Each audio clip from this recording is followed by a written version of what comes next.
Last time, a photo studio launch became a masterclass in psychological warfare. The shopkeeper, a sales demigod, turned the Chieftain's family into free models and dismantled every customer objection with surgical precision. Ugly house? Use the luxury post house for free. No fancy clothes? Rent them. He wasn't just selling photos, he was selling a dream, turning a luxury item into a mass-market craze and creating an ancient matchmaking artifact. Meanwhile, on the primitive frontier of Qiongzhou, Governor Tai Jin faced a different challenge. He brilliantly reframed a crushing tax rate as a pro-natal policy and diffused a potential riot over farming reforms by proposing a simple trial. Let the harvest decide who's right. But the ultimate galaxy brain move came from the Chieftain. Taking Tai Zhen's idea of sending one family to civilize each village, he upgraded it to 5 household assimilation squads. He then launched a recruitment drive with benefits so ludicrous, hereditary titles, livestock, cash, that it sparked a nationwide frenzy. This wasn't just nation building, it was a societal-level hostile takeover, one immigrant team at a time. The day before the Zhengdan Festival, you led your wife and children in a spirited procession to the ancestral tombs. Compared to the clamorous, teeming celebrations of years past, this year's ancestor worship was the epitome of minimalism. It couldn't be helped. The Han tribe's territory was expanding, its prefectures and counties more numerous than grains of rice in a jar, and its people scattered far and wide. Another collective ceremony? You'd probably work yourself to death just getting there. So, with a flick of your brush, you decreed, to each their own home, to each their own ancestors. Since you were preoccupied with infrastructure, the shadow of an imperial palace had yet to be cast, let alone a magnificent ancestral temple.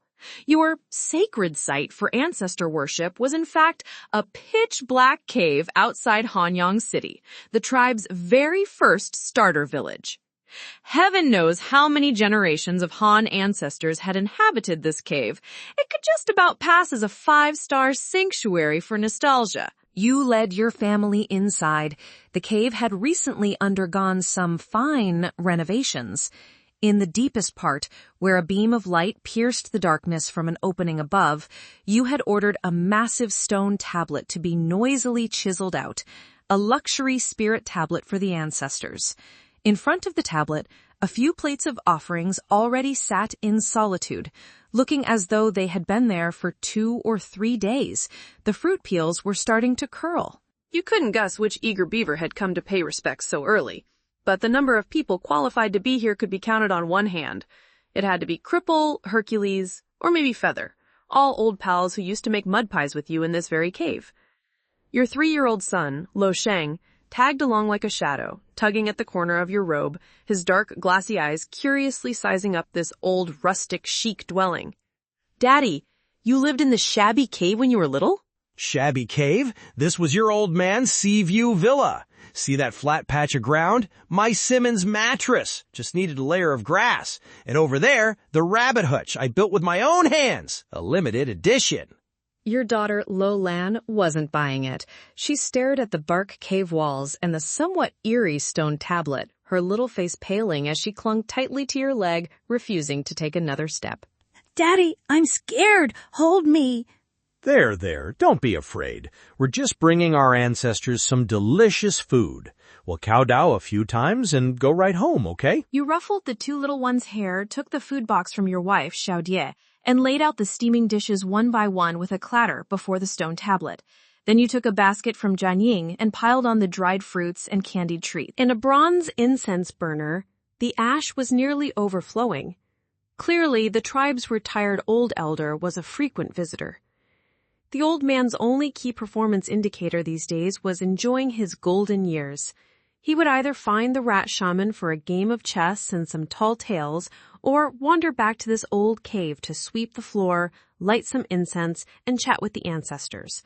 Occasionally, when the mood struck, he'd even sleep here for the night. You pulled a handful of sandalwood incense from the basket and lit the carbide lamp. With a thoomph, a dim yellow light illuminated the small space. You used the lamp to light a candle, and the candle to light the incense. All 5 family members held 3 sticks each. Thump! You all knelt in unison on straw cushions, bowed 3 times, then carefully placed the incense into the burner. Job done. The ancestors had been dutifully honored. Leading your wife and children home, the tantalizing aroma of the New Year's Eve feast already beckoned.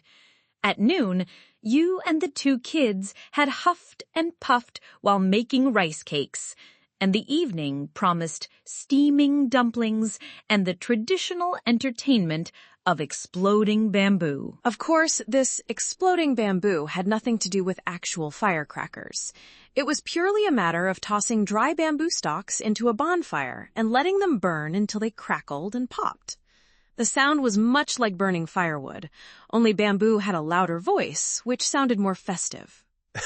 As for rolling gunpowder and paper to make real firecrackers, you had to be joking. With that kind of spare time, wouldn't it be better to train a few more artillerymen? With that kind of spare cash, wouldn't it be better to make a few more rolls of toilet paper? Extravagance is the greatest enemy on the path of development.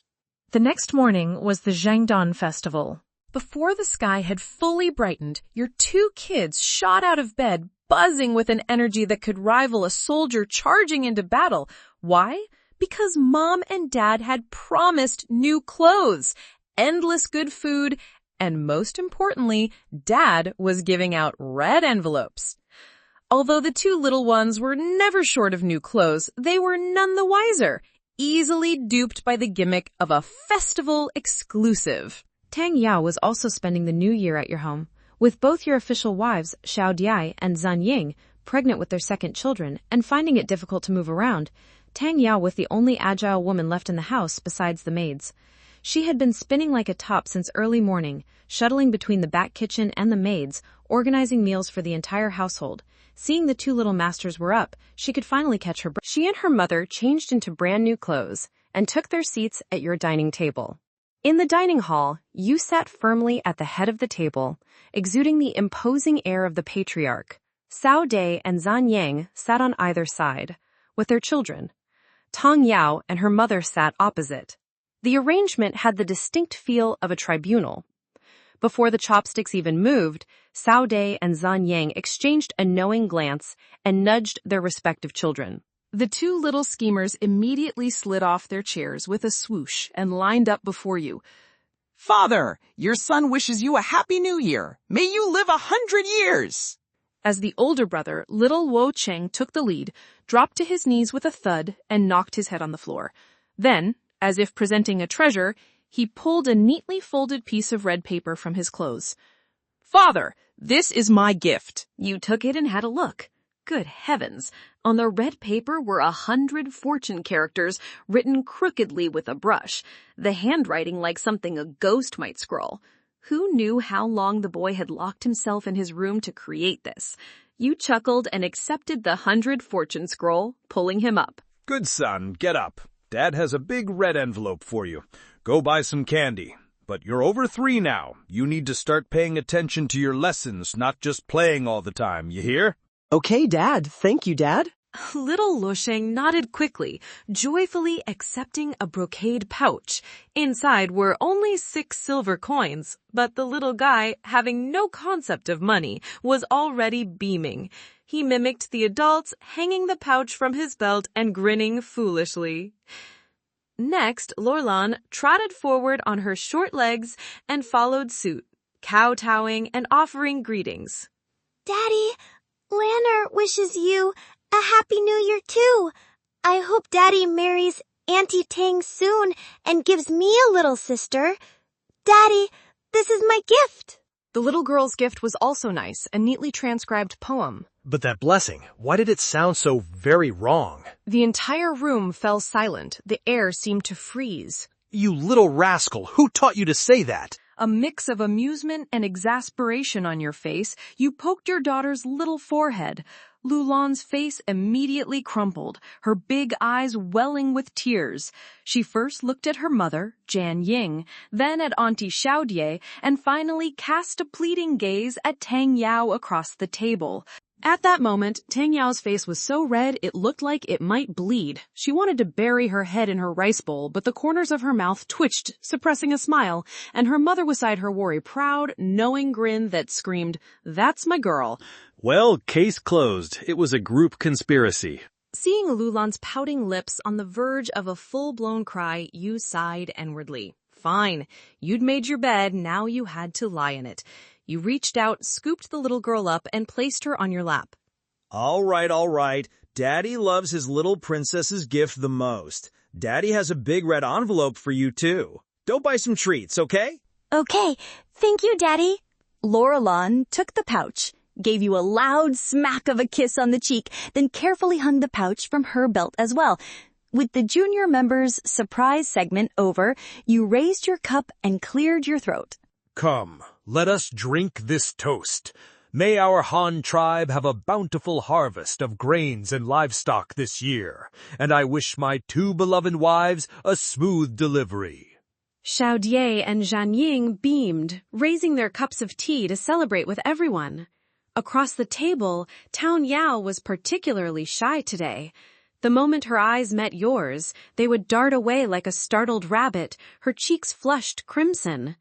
As you ate, you couldn't help but wonder, are these 3 women teaming up to set a trap for me? Just as you were pondering how to avoid being cornered, a maid hurried in and curtsied. Chief, several prefects are outside with their carriages. They say they've come to offer New Year's greetings and have brought gifts.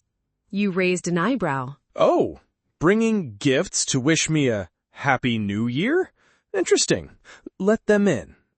This year was truly a good year. You had just given them their year-end bonuses, and now they were rushing to give you gifts in return. This mutual affection warmed your heart. You were quite curious about their gifts, wondering what fine things these fellows had prepared for you.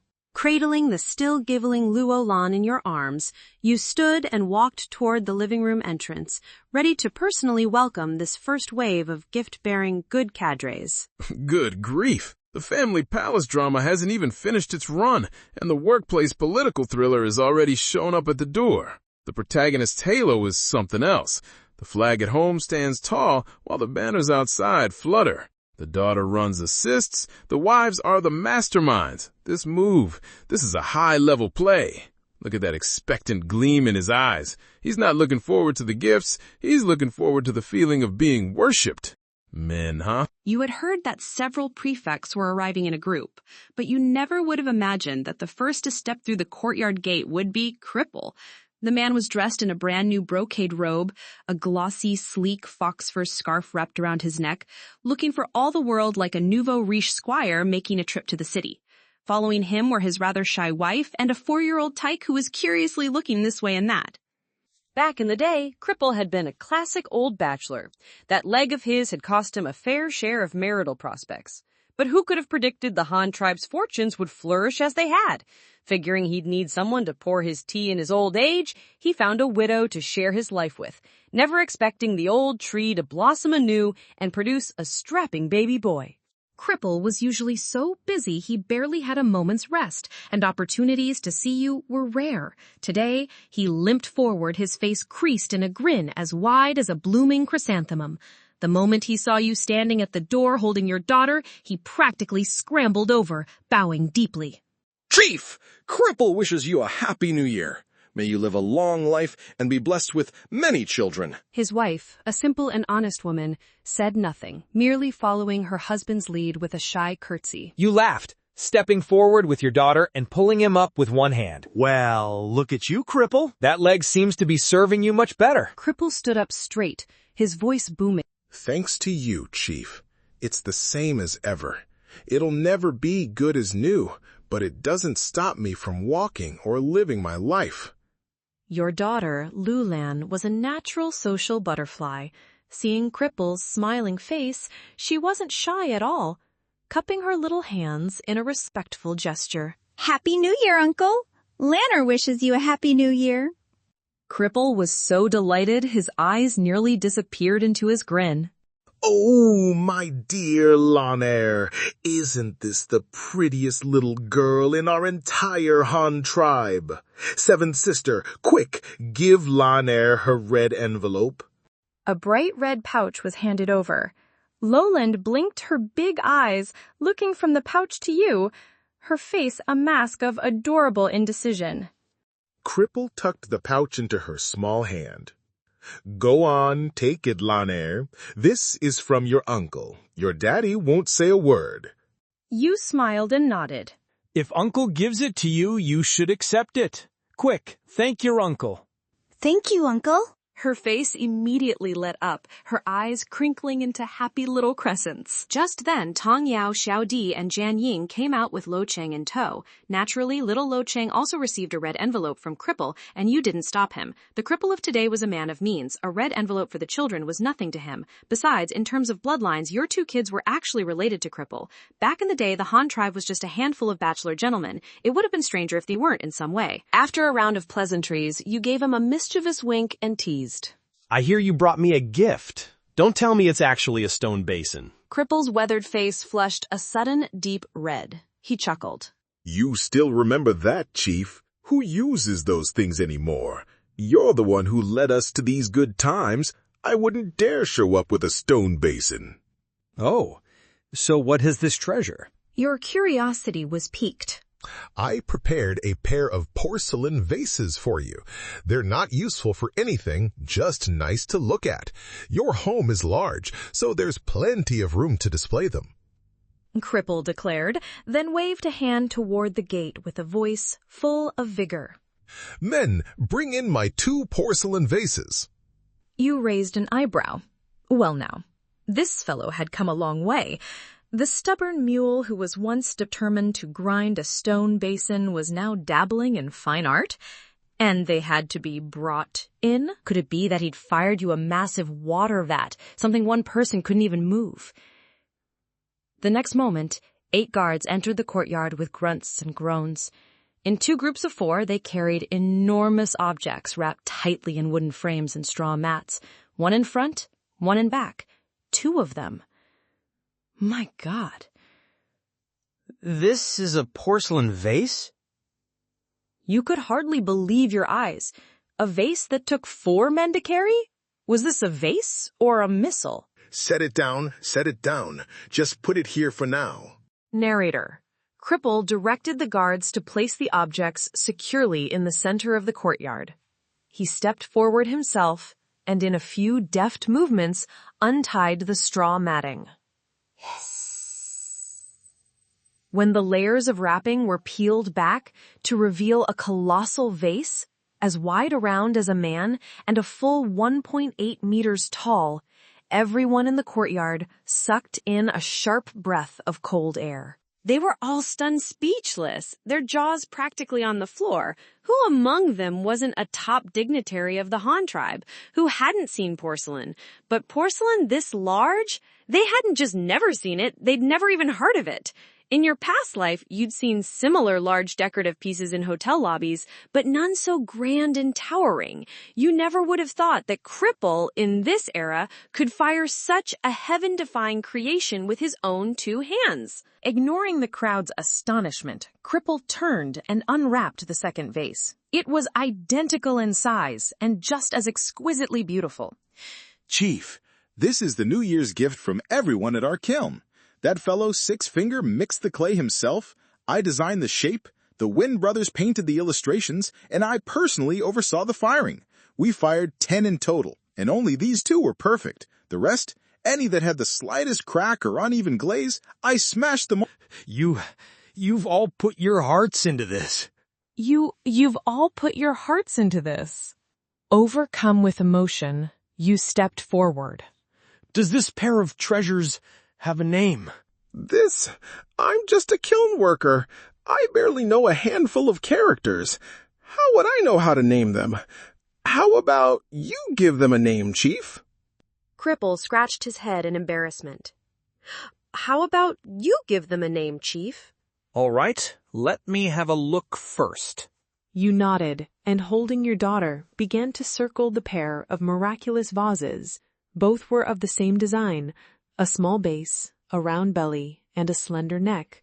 The bodies were a deep, vibrant sapphire blue, the glaze flowing and flawless. But what truly shook you was the art painted on their surfaces. One vase depicted a scene of 100 birds paying homage to the phoenix. Beneath a sapphire sky was earth-toned ground and moss-dappled green rocks. A gnarled old pine tree shot up from the earth, its branches filled with kingfishers, orioles, and magpies, their feathers brilliant and lifelike. Beneath the tree, flocks of golden pheasants and Reeves pheasants foraged leisurely. Beside a rock, in a clear puddle, an unknown little bird dipped its head to drink. The entire scene was a kaleidoscope of color, yet harmonious, brimming with natural spirit and vitality. The other vase featured 100 beasts at play. The composition was similar, but it depicted a persimmon tree laden with golden fruit. Under the tree, several domestic pigs rooted at the fallen fruit, eating with gusto. In the branches, a few mischievous monkeys leaped about, some picking persimmons, others using them to pelt the pigs below. In the distant grass lurked squirrels and wild wolves. On the other side of the vase was a winding river with a bridge. On the bridge, a farmer carried 2 cages of rabbits on a pole, leading a cow by a rope, a yellow dog wagging its tail at his feet. One was tranquil, the other lively. One depicted the wild mountains, the other idyllic countryside, both filled with the warmth of the mortal world and auspicious meaning. A great wave surged in your heart. My heavens! This man whose dream was once to spend a lifetime grinding a single stone basin had now shed his simple tastes and stepped into the hollowed halls of art, and his debut is an absolute knockout! A pair of vases like this in your past life would have been a crime not to send on a world exhibition tour. Selling them for a few $100 million would have been child's play. This guy was just too damn brilliant. Witness the ultimate evolution of a tech geek, from obsessing over a single stone basin to firing a priceless national treasure. Cripple proves with his own ability that if you follow the right bus, your dreams can be upgraded at any time. Look at the protagonist's gobsmacked expression. He's probably mentally calculating how many aircraft carrier groups this thing can be traded for. Vision. It's Cripple who has truly expanded his horizons. You couldn't help but give a mental thumbs up to the Wen brothers, that pair of gifted painters. Assigning those 2 artistic seedlings to Cripple now seemed like a stroke of genius. Working with Cripple, the brothers had practiced daily on an endless supply of white porcelain, and in just a few years, their painting skills had skyrocketed. When it came to decorating vases, they were now undeniably in a league of their own. In truth, Cripple had been dabbling in these art pieces for over a year. The Han tribe had been developing at a breakneck pace, as if injected with chicken blood. Kilns had sprouted up everywhere, and the common folk had long since upgraded their household pots and pans. Production at the Hanyang Prefecture kiln, which Cripple managed, had actually declined. Following your suggestion, he had started tinkering with ceramic tiles, preparing to enter the building materials industry. Then one day, he heard that the Waishan Prefecture kiln had fired a type of pig-shaped piggy bank that was selling like hotcakes. Boom! It was as if a bolt of lightning had struck inside Cripple's head. He slapped his thigh. That's it. Porcelain isn't just for eating, it can be for display, for art. And so, a massive, vigorous art R&D campaign was launched. Heaven knows how much clay he wasted to produce the 2 jaw-dropping treasures that now stood before you. Excellent. Truly excellent. I love these 2 vases. You have all put your hearts into this. Keep up the good work, and fire more, even better pieces in the future. That's right. Pieces. These 2 vases had transcended the category of vessels. They were unequivocally works of art, the masterpiece of the entire kiln. As long as the chief likes them, it's just a small token of our appreciation. Hearing your praise, Cripple's face bloomed with a happiness that surpassed even the moment he had successfully fired the vases. As your family gathered around the vases, clucking in amazement, the other prefects had already started muttering amongst themselves. My God, Cripple is really raising the bar, isn't he? After he's shown off these vases, how can we possibly present our gifts?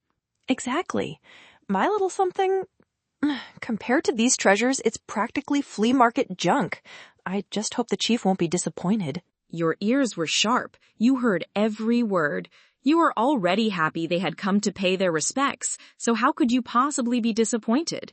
With gifts, it's the thought that counts. Of course, if they were all gifts on Cripple's level, that would be a delightful surprise. Rest assured, how could I be disappointed? The fact that you came with this sentiment is better than anything.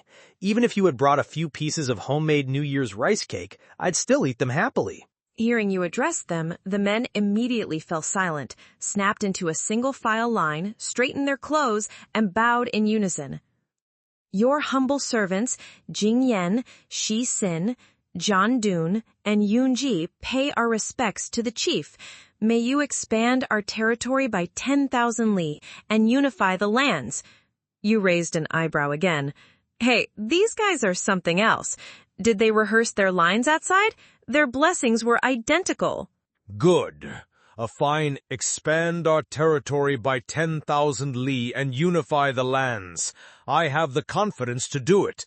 But I wonder, are you gentlemen willing to lend me your strength? You felt towering ambition rising inside you. We, your servants, vow to follow you, Chief, to our last breath, to build a glorious future together.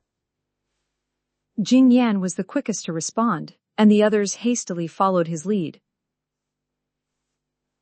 You gave Jing Yan another appraising look.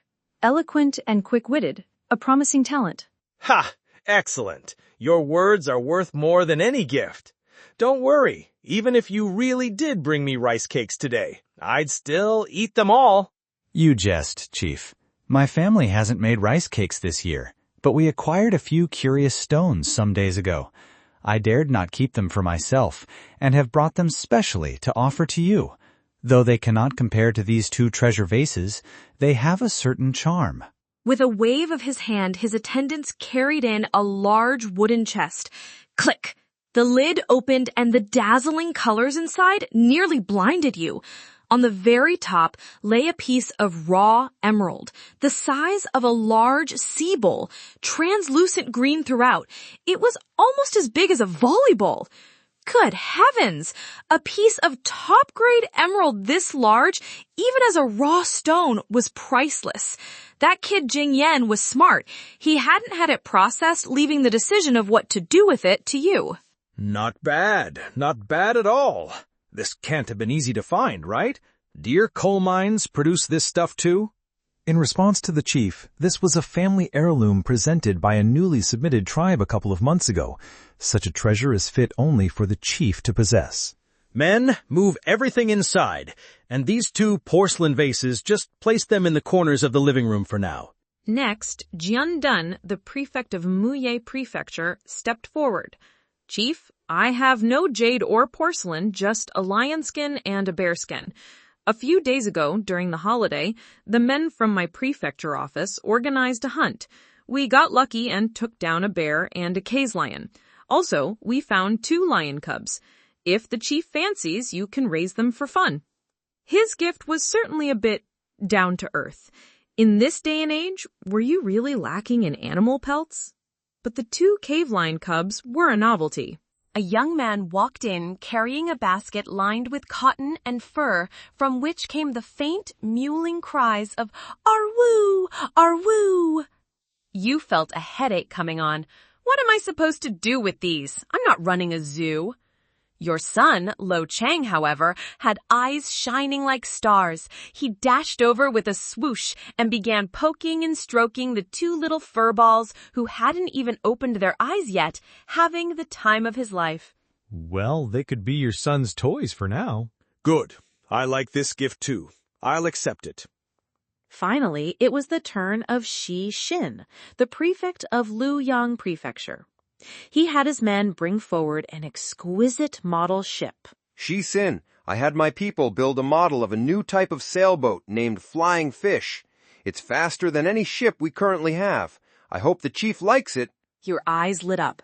Outside the main gate, 2 guards carried in an exquisite ship model over a meter long. You knew ship structures inside and out, and you could see the genius of this design at a single glance. This flying fish had a long, narrow hull, a sharp, inverted V-shaped, blade-like bow, and a pointed stern. The most insane part was that the designer had crazily stuck 6 masts on it. 6 enormous Latin sails, wider than the hull itself. In the world of sailing, what did this mean? It meant unparalleled power. To sum it up in one word, insane. This ship could fly on water. Staring at the model, your breathing became a little ragged. Are there detailed specifications and blueprints? Yes, I've brought them. Chieftain quickly took a scroll of blueprints from his attendant and handed it over. Good grief, this gift-giving session has turned into a maelstrom of one-upmanship. From national treasure-level porcelain, to rare emeralds, to Black Ops-level sailboat technology. This isn't New Year's greetings, it's a large-scale performance review and loyalty pledging ceremony. Look at the protagonist, thrilled by the hunt. His mouth says the thought is what's important, but his body is brutally honest. Men, they'll never have any resistance to things that are stronger, faster, and more badass. She's Seen's voice held a barely suppressed excitement. She's Seen, Chief, this ship was born for speed. It's the first to use a pointed bow and its hull has been stretched to the limit. It's 16 meters wide with a draft of 5.2 meters and a whopping 136 meters long. The length to beam ratio is an astonishing 8.5 to 1, more than twice that of the Fubo. Its tonnage also surpasses the Fubo, reaching 5,000 tons. The 6 super wide lateen sails on top will provide it with explosive power. He paused, took a deep breath, and dropped a bombshell. Chief, our territory is growing larger and larger. The north and south are too far apart, making communication incredibly difficult. From the Yaong Prefecture to Tohai Prefecture, even with a ship running non-stop, it takes at least 43 days. To Gyeongjo Island, it's 50 days. This severely restricts our development. Therefore, we have calculated that this flying fish, with a crew of 600 and a cargo of 1,000 tons, will only need 8 days and nights to reach 3 Honghu prefectures. In 12 days and nights, it can complete the entire journey to Tohai Prefecture. I guarantee it can reach Gyeongjo Island within half a month. Boom! At these words, everyone present felt their minds explode. 8 days to the grasslands, 12 days to cover a 43-day journey, half a month to cross half the territory?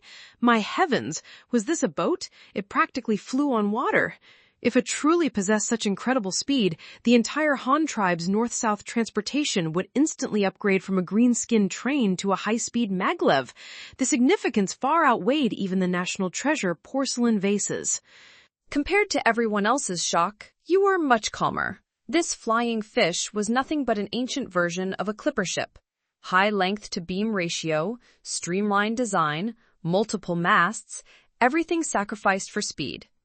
You didn't know exactly how fast this thing could go, but clipper ships had once set a record of crossing the Atlantic in 13 days. Before the advent of steam engines, they were the kings of speed in the sailing world, capable of speeds over 20 knots. Of course, this ship also had a fatal flaw, poor stability and a tendency to capsize.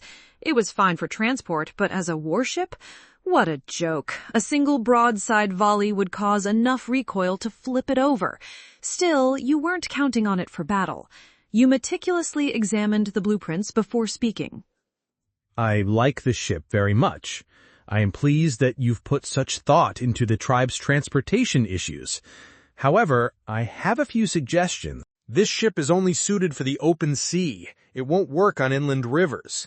The narrowest part of the Luyang River is only a little over 100 meters wide. Your 136-meter ship wouldn't even be able to turn around in there. So during construction, scale it down proportionally. Reduce the width to 10 meters, set the length to beam ratio at 8.2, which makes the length 82 meters. After the new year, build me this ship. Yes, Chief, thank you. Shisin retreated to the side, beaming. This offering had truly made his name. Cripple's gift was a work of art, but his was a vital national asset. Its significance was no less. Now Yunji, the prefect of Ruyang Prefecture, found himself in an awkward position. With precious vases, live lions, jade, and a spaceship having already been presented, he looked at what he had prepared and felt too ashamed to bring it out. Seeing everyone's gaze turn to him, Yunji gave a wry smile and joked, Chief, I feel like I'm about to be scorned. His Ruyang Prefecture had no special products save for one thing worth showing off. Silk. Yunji didn't beat around the bush and simply had his gift brought forward. His wife, accompanied by 2 maidservants, elegantly stepped forward, displaying 2 bolts of gauze as thin as cicada wings. Chief, please look. These are 2 of our newest silk types. This stiffer one is called smoky gauze, suitable for overshirts. The other, softer one, is called watery gauze. Both are new designs for the year. You weren't particularly interested in such transparent fabric, but your wives certainly were. Xiao Dai, Jian Ying, and Tong Yao, the 3 women's eyes lit up. They gathered around the fabric, touching and examining it, chattering excitedly about what styles would look best. Excellent, excellent. It's good to research new styles and enrich our goods. I accept this gift. Anyway, it was all for my wives to wear, and wouldn't they be wearing it for me to see in the end? No loss there. With the gift presentations concluded, you led Cripple and the 4 prefects into your study, intending to hold a small meeting to plan the next year's work. Just as you entered the room, Shixian suddenly interjected. Chief, is what you're about to discuss only for us or for the entire tribe?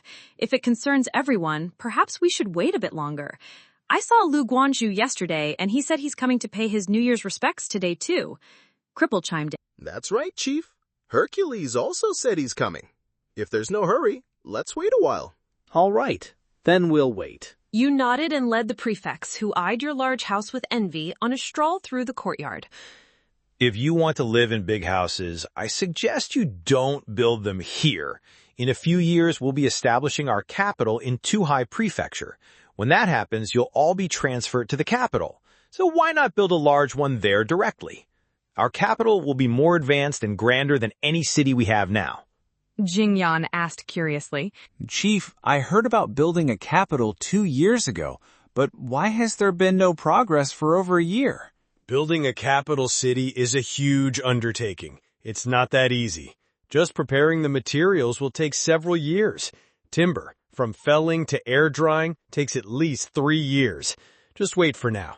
We can slowly begin preparing the materials. As you were explaining, a guard rushed in. Look at this. This is the daily life of a top leader. Hands tired from receiving gifts, legs tired from holding meetings. While painting a grand vision like building a capital city, he also has to manage the internal competition and interpersonal relations among his subordinates. But then again, the gifts these prefects gave were each more impressive than the last, truly raising the bar to new heights. It seems the protagonist might just complete 10 years' worth of KPIs ahead of schedule with this wave of offerings. Chief, the prefects of Weishan, Shengang, and Nanjiang request an audience. They say they've come to offer New Year's greetings and have brought gifts. You and the prefects beside you exchanged glances, unable to suppress a collective chuckle.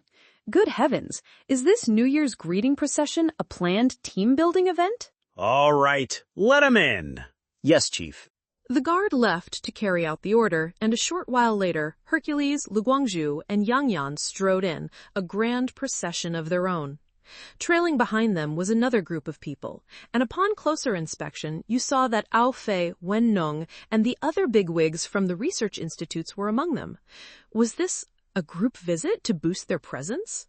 Your humble servants Lu Guangzhu, Ao Fei, Yang Yan, Hercules, pay our respects to the chief. We wish the chief peace throughout the 4 seasons, a prosperous family, and a smile always on your face. This group was quite sincere, forgoing the grandiloquent unify the lands rhetoric for a more casual, neighborly New Year's greeting, which actually added to the festive atmosphere. Good, good. It's thoughtful of you all to come and wish me a happy new year. But let's get the unpleasantries out of the way first. No red envelopes for those who didn't bring their kids. Lu Guangzhou was the first to reply. You jest, Chief. How would we dare ask you for a red envelope? It's just that we heard at the gate that the gentlemen who arrived earlier all prepared magnificent gifts. We're a bit nervous, afraid our offerings won't measure up, and you'll be disappointed. Before you could speak, Cripple cut in from the side. Don't you worry. The chief takes everything. You could bring him a few pieces of rice cake and he wouldn't turn his nose up at them. Narrator, only a veteran of Cripple's standing would dare to speak so frankly. You shot Cripple a glare, then nodded at Lu Guangzhou. That's right. The sentiment is enough. The gifts aren't important. If you've made something delicious at home and are willing to share a bite with me, I'm more than happy. Lu Guangzhou let out an exaggerated sigh of relief, then finally smiled. Then I shall make myself a fool. I don't have anything particularly valuable. Just a few little things I had custom made at the glass factory with my salary. I hope the chief likes them. 2 boxes were opened, revealing an array of sparkling, translucent glassware. There was a set of crystal glass wine goblets, a tea set, and a pair of statuettes, one of a prancing stallion, the other of a charging bull. The items weren't extravagantly expensive, but the thought was there. The tea set was made of crystal glass, resistant to high temperatures, perfect for admiring the dance of tea leaves as they unfurled in the water. Not bad, not bad. I like this tea set. You said with a smile, having someone put it away. Next, Yang Yan, the prefect of Nanjing Prefecture, presented his gift. Chief, our Nanjing Prefecture is rather poor, with no special products. A few days ago, we happened to capture a snow deer. We've brought it to offer to you, as a small token of our esteem. A large deer, pure white from head to hoof, with magnificent antlers, was led forward. Another live animal! This place is turning into a zoo! Then a thought struck you. This albino specimen might be used to breed a new species of deer, just like how all the white tigers on Earth were descendants of a single white Bengal tiger. All right, send it to the Ministry of Agriculture and have them try to domesticate it. A white deer is a rare sight, an auspicious omen. I accept this gift. With the gifts received, all eyes focused on the last 3 gift givers, Hercules, the prefect of Xingang Prefecture, and the delegations from the 2 research institutes.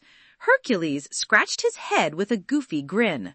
Chief, I don't have any treasures. I just had some free time, picked out a good piece of steel and forged a sword for you myself. An exquisite long wooden box was opened. On a lining of yellow silk lay a sheathed sword, a meter in length. You drew the sword. It was a typical Han-style jian. The hilt was made of black ironwood and bronze, and the scabbard was inlaid with gems, exquisitely carved and pierced. With a clang you unsheathed the blade. The friction of the sword against the scabbard produced a clear ringing hum. The 8-faceted blade was covered in a fine forged pattern, so polished it could serve as a mirror. You gave it a casual swing and the air whistled with a shoo sound. This was a singing sword. A fine sword. Does it have a name? No, I'm no good at naming things. Since this sword is so skilled at singing, let's call it Clear Note of the Floating World. On a whim, you performed a few flourishes in the open space. As the blade danced, an ethereal, trembling note hung in the air, captivating everyone who heard it. With a chiclang, you sheathed the clear note of the floating world and hung it directly from your belt, your affection for it plain to see. Finally, you turned with a grin to the people from the 2 research institutes. And your gifts? Don't hide them away. Bring them out. Yes, Chief. The man from the Power Research Institute glanced at Ao Fei from the Lakehart Island Research Institute and said preemptively, "Your things are simple. You go first?" What do you mean our things are simple? It's yours that are too complicated. Wen Nong ignored their bickering and stepped forward directly. Chief, we've prepared 4 congratulatory gifts. 4 items were brought forward, instantly drawing everyone's attention. Chief, please look.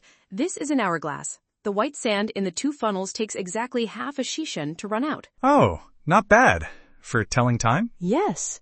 I think it could be placed in schools to mark the beginning and end of classes. But you barely gave the hourglass a second glance. In the realm of timekeeping, what was an hourglass? Your gaze was locked on what was next to the hourglass, that gleaming, metallic, intricately structured mantle clock. My God. They had actually invented a clock? The New Year's greeting party has instantly transformed into a tech expo. From the king of cold weapons to a revolution in timekeeping, this bunch of subordinates is more innovative than the last. The protagonist's jaw has probably hit the floor and rolled away.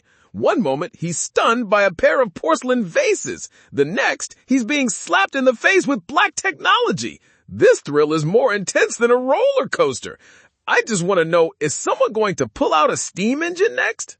With this instrument, you can tell what time of day it is by looking at the pointer on the dial.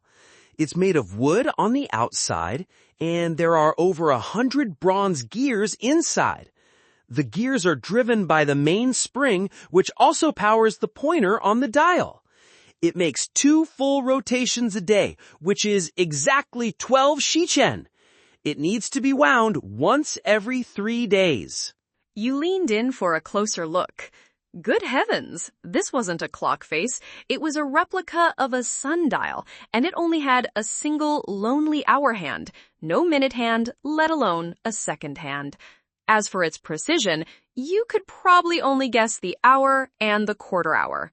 Most importantly, it had no pendulum, relying instead on a mainspring for energy storage. You clasped your hands behind your back and began to spout authoritative-sounding nonsense. But the name isn't concise enough. Timekeeper is too plain. Why not call it a clock? And if you could install a weight and a bell so it would chime dong dong dong every half shichen, that would be even more perfect. And this dial, don't use a sundial. Change it to a more refined circular chart. Only when all these things are done can it officially be called a clock. The researchers listened with shining eyes, quickly whipping out their notebooks to jot everything down. Before you, their founding master, they were the most devout of students. The chief is so knowledgeable. You know how to improve it with just one glance. Then take a look at these two. Guess what they're for? Testing me? You raised an eyebrow, glancing at the 2 remaining items. Of your 4 gifts, 2 are timekeepers, an hourglass and a clock. As for these other 2, one large, one small, with metal plates, weights on the side, and scales on the arms, do you even need to guess? You looked at them as if they were fools. Aren't these just 2 scales? One large, one small. You want to test me with this? I was the one who taught you the principles of balances and levers. I taught you about scale beams and weights. This is truly like brandishing an axe before Lu Bon, a master carpenter. You're showing off to an expert. Afei and Wen Nong laughed in embarrassment. Well, then, could the chief give us some feedback? See if there's anything that needs improving? All right, let me see. You carefully examined the 2 scales. The larger one looked exactly like the platform scales you remembered from scrapyards in your childhood. A large iron plate for placing items, a vertical column, a scale beam with markings, a place to hang addable weights on one end, and a sliding poise on the beam itself. The principle was simple. A scaled-up version of a steel yard balance. You place the heavy object on the iron plate, add weights to the tray on the other end until both sides are roughly balanced, then slide the poise for fine-tuning. When the beam is perfectly level, you read the total weight of the masses, add the reading from the sliding poise, and you have the object's precise weight. You scanned it and noticed a few minor flaws. For example, the tray for the weights was hung by ropes, which wasn't very stable. The weights themselves were round discs without notches, making them difficult to hang. You then looked at the markings on the weights. The largest was 200 kilograms, followed by 100, 50, and 2 20-kilogram weights, plus the sliding poise, which could measure up to 10 kilograms. You did a quick mental calculation. With all the weights on and the poise slid to the end, the total was 400 kilograms. In other words, this large scale could weigh things up to 800 jin. The significance of this device was immense. Previously, to weigh something of several hundred jin, you had to drive stakes into the ground and set up a massive several-meter-long scale beam. Want to weigh a live pig? You'd have to knock it out and stuff it in a sack first. Now with this scale, you could just put the pig in a cage and place it on the platform. Convenient. Fast. Stroking your chin, you feigned deep contemplation. It can only weigh up to 800 jin, and the smallest unit is 1 liang. It's still a bit small. It would be even better if we could make one that can weigh 1,000 kilograms. Wen Nong and Afei exchanged a look and simultaneously gave you a thumbs up. The chief is a genius. We didn't say a thing and you figured out its use and maximum weight. We are thoroughly impressed. You rolled your eyes at them and got straight to the point. Enough with the flattery. Seriously, can this scale be made bigger? If this thing can be popularized, it will have countless uses in the future. You could even use it to weigh coal. From a revolution in timekeeping to a leap in measurement, the protagonist's halo once again shines on the whole scene. Not only did he see through the essence of the clock at a glance, but he also effortlessly explained the principles and improvement directions for the platform scale. This isn't a New Year's greeting. This is a cross-era technology press conference. Look at his calm, nothing to see here, just basic operations demeanor. Anyone who didn't know better would think he drew the blueprints for the clock and scale himself. Keep up the act. Wen Nong answered resolutely. We can. That kid Gu said the principle is simple, nothing complicated.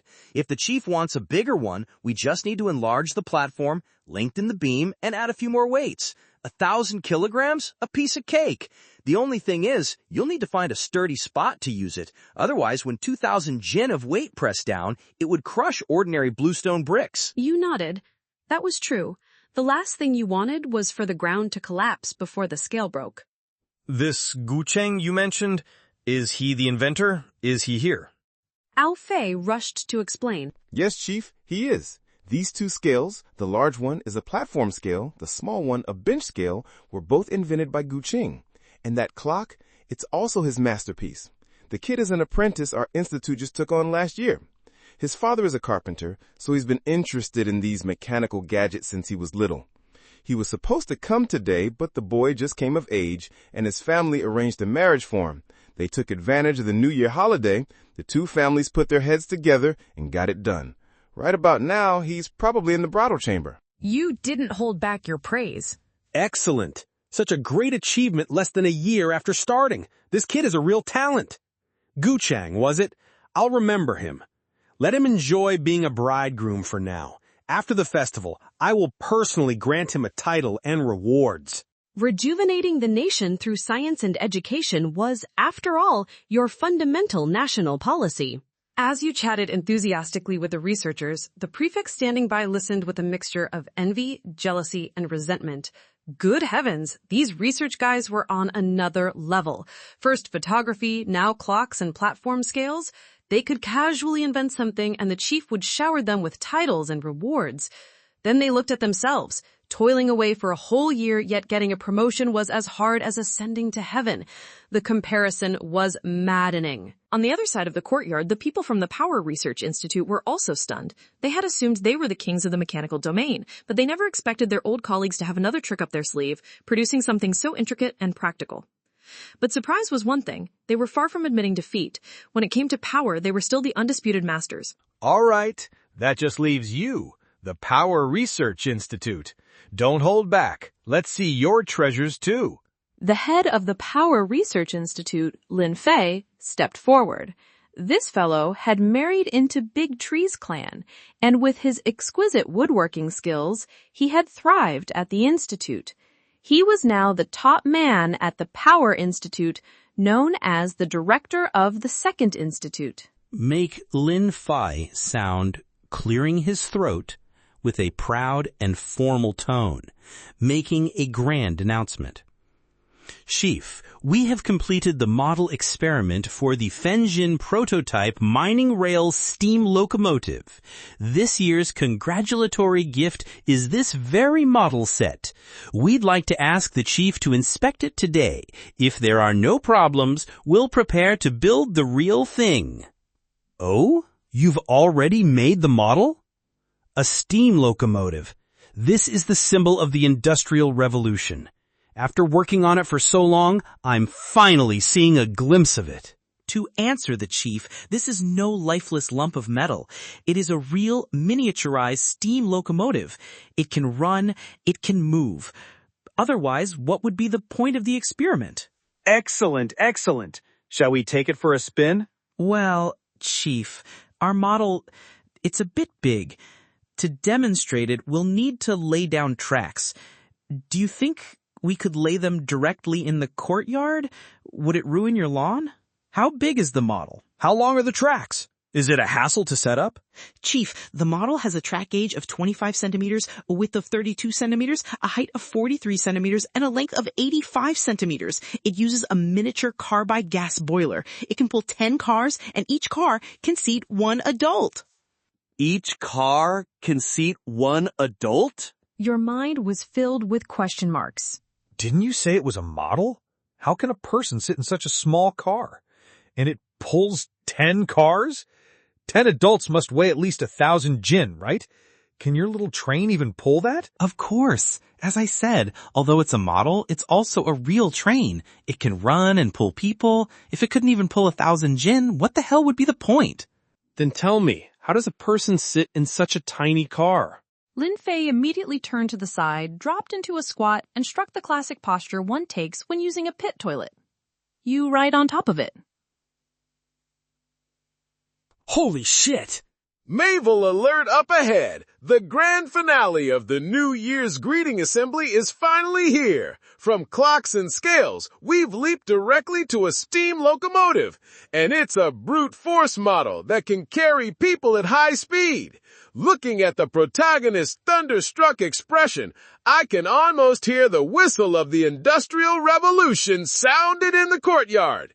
This isn't a New Year's greeting. This is an attempt to turn the chief's courtyard into the first train station in China. Riding on a toy train? All right, that's very steampunk. Fine, let's do it.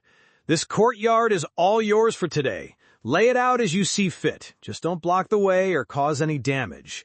And you'd better make it long enough. We can't just have it going in circles on the spot, can we? No problem. If the chief would just wait a moment. Oh, and could you have the kitchen boil some water in advance? That way, during the demonstration, we can add hot water directly and get steam faster. A small matter. You gave Xiao Dai a look, and she, understanding perfectly, immediately instructed a maid to boil water.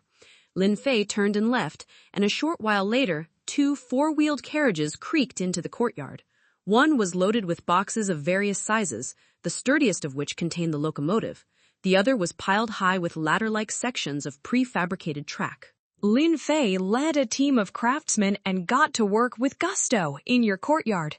You and a group of prefects stood at the entrance of the main hall, watching the excitement like a crowd of onlookers. These men had long been intensely curious about the mysterious Power Research Institute. The steam engine was a device only found in a few confidential units and the dirty hot steel mills. Ordinary people never got to see it. Today, Lin Fei was going to make a name for the Power Research Institute in front of everyone. Section by section, the prefabricated tracks were brought in. The craftsmen, as if assembling building blocks, quickly laid out a 20-meter-long U-shaped curve in the front yard. Chief, can we lay track into the backyard? Also, I'd like to dig up a section of the path in front of the main hall and embed the tracks in it to ensure no one trips. Otherwise, the track won't form a closed loop and we'll only be able to run back and forth, not in a circle. No problem. Do as you see fit. The backyard is yours to use as well. Great. Lin Fei waved his hand excitedly and led his men toward the backyard. Soon, the clanging sounds of hammering echoed from the courtyard. He then directed the craftsmen to quickly dismantle the brick path in front of the main hall and seamlessly embed 2 steel rails no thicker than small water pipes into the ground. Watching this major commotion, the prefects beside you began to whisper amongst themselves. What's all this about? Winding 2 iron rods around on the ground? What's it for?